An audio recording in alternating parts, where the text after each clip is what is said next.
Less than 6 months after being removed from the endangered species list, brown pelicans on the Gulf Coast are at risk again, as oil covers their habitat and threatens their survival.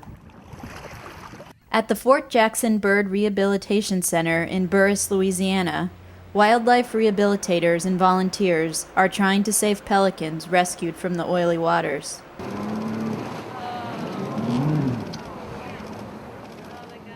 The birds are caught in the field by teams that are led by U.S. Fish and Wildlife Service, and then they're transported here. And once they get to this facility, the first thing that they see is the veterinary team. So the veterinarian and her staff give them a full physical. The birds that we're seeing here are more heavily oiled than birds that we've seen in other spills. We're making sure they're not hyperthermic or hypothermic, and we're taking their temperature upon intake. We're looking at blood samples. While BP is paying for the operation costs at Fort Jackson, 2 bird rescue groups are staffing the center, which has seen 600 birds so far.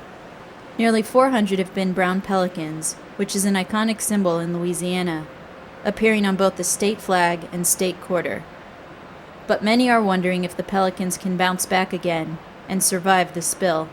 These pelicans, the brown pelican, has really had a tough couple of years, and this, I'm afraid, is definitely not good. And it's right in their nesting habitat, and there's babies out there.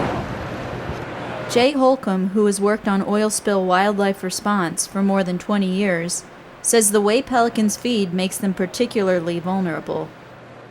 You know, they fly over, see fish, and they plunge feet into it. Well, the fish go under the oil. We actually had people that saw the fish jumping on the oil, and the pelicans and the gulls were trying to get it and getting stuck in the oil.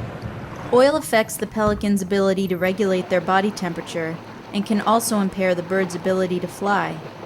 But before the oil can be washed off, the pelicans have to be stabilized and rehydrated.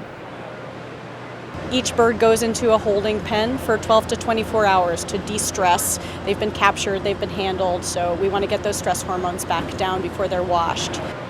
We're pre-treating them with a product called methyl soyate that starts to dissolve the oil. This is a really sticky crude, and it's mixed up with some sediment as well, so it's been difficult to get off. Then there's a wash process that is 4 or 5 tubs of hot soapy water. We do use 104-degree water, which is body temperature of a bird. So the wash, again, is a really stressful time for the bird. It's the most stressful 45 minutes of its life, probably. A 2002 government report suggests that washing oiled birds is ineffective and does not contribute to conservation efforts in the long term. Many wildlife biologists also doubt whether cleaned-up birds will survive after being returned to the wild, and suggest that euthanasia might be more humane. But Holcomb says a significant number will recover. Right now, the survival's really high. You know, it's like 90% or so. The long-term expectation for them is good, but you can never tell till down the road.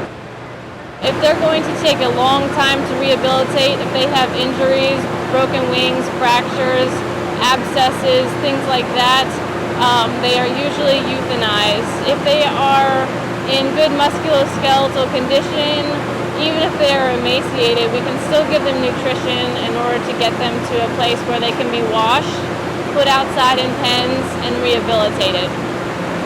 If we get these birds early enough, the survival rate, especially for a brown pelican, is very, very high. Most of these birds will be re-released into the wild, which we really look forward to. The U.S. Fish and Wildlife Service is handling the release of all rehabilitated birds. Brown pelicans from the Fort Jackson Center are being relocated to the Aransas National Wildlife Refuge in Texas. Erica Brecky for On Earth magazine.